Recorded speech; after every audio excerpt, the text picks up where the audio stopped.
બ્રિજમાં આગળ વાત કરીએ તો અમદાવાદ સોલા સિવિલ હોસ્પિટલમાં ખાલી જગ્યા. સોલા સિવિલ હોસ્પિટલમાં 199 જેટલી જગ્યા ખાલી છે. વર્ગ 1 અને 2ની 12, જ્યારે વર્ગ 3ની 186 જેટલી જગ્યાઓ ખાલી છે. વર્ગ 1 અને વર્ગ 2ની જગ્યાઓ વોક ઇન ઇન્ટરવ્યૂ મારફતે હવે ભરવામાં આવશે અને વર્ગ 3ની જગ્યાઓ આઉટસોર્સિંગ મારફતે ભરવામાં આવશે. ધારાસભ્ય ઇમરાન ખેડાવાલાના પ્રશ્નનો મંત્રીએ જવાબ આપ્યો છે.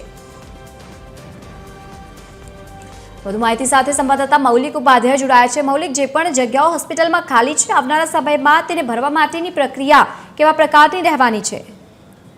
બિલકુલ, જે રીતે વિધાનસભાનું જે ગૃહ ચાલી રહ્યું છે તેમાં ધારાસભ્ય ઇમરાન ખેડાવાલા છે તેમના દ્વારા સવાલ કરવામાં આવ્યો હતો કે અમદાવાદ સોલા સિવિલ હોસ્પિટલમાં સર્વાંગવાર મંજૂર મહેકમ કેટલું છે, જેમાં રાજ્ય સરકાર છે તેના આરોગ્ય મંત્રીએ જવાબ આપ્યો હતો કે ટોટલ 1188 જેટલું જે મહેકમ છે તે સોલા સિવિલ હોસ્પિટલમાં વર્ગ 1 થી વર્ગ 4નું છે, જેમાંથી ટોટલ 199 જેટલી જગ્યા છે હાલ ખાલી છે અને તેમાં પણ જે વર્ગ 1 અને 2ની જે ખાલી જગ્યાઓ છે તે વોકિંગ ઇન્ટરવ્યુ છે તેના મારફતે ભરવામાં આવશે, જ્યારે વર્ગ 3ની જે ખાલી જગ્યાઓ છે તે આઉટસોર્સિંગ મારફતે ભરવામાં આવશે. ખાસ જો સોલા સિવિલ હોસ્પિટલની વાત કરીએ તો વર્ગ 1ની 1 અને વર્ગ 2ની 12 સાથે જ વર્ગ 3ની 186 જેટલી જગ્યાઓ છે તે અત્યારે ખાલી છે.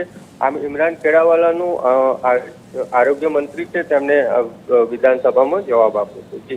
બિલકુલ મૌલિક, આભાર સમગ્ર માહિતી સાથે જોડાવા બદલ.